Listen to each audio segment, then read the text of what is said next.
दर्शक बंधु मुख्यमंत्री कले बड़ घोषणा। आयुष डाक्तर बढ़िला दरमा।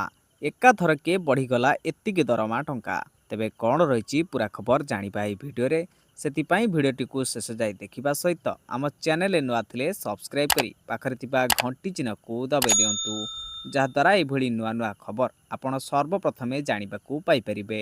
तेबे चलंतु डेर नक भिडियोटी को स्टार्ट करिबा। दर्शक बंधु एनएचएम रे कार्यरत चुक्तिभित्तिक आयुष डाक्तर दरमा बढ़िला। एने मंगलवार मुख्यमंत्री कार्यालय पक्षर सूचना जारी होईची। वरिष्ठता भित्ति 20,000 टंकारु 40,000 टंका पर्यंत दरमा वृद्धि पाई। 5 वर्षरु कम समय अवधि पाई सेवारत आयुष डाक्तर मानक दरमा मासकु 20,000 टंका वृद्धि पाई। यह द्वारा सेमानक सर्वनिम्न दरमा 56,948 टंका होईची।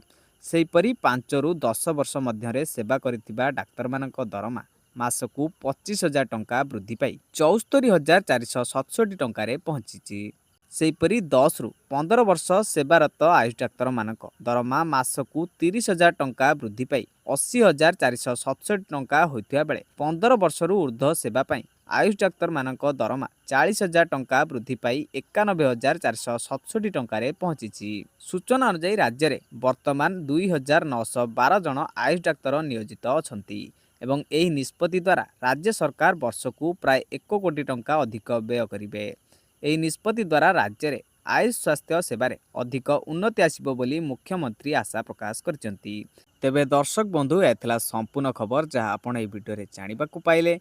वीडियोटी भल लगी गोटे लाइक कर दिंतु। आम चैनल नुआ थे सब्सक्राइब करी पाखरे थिबा घंटी चिन्ह को दबाई दिंतु।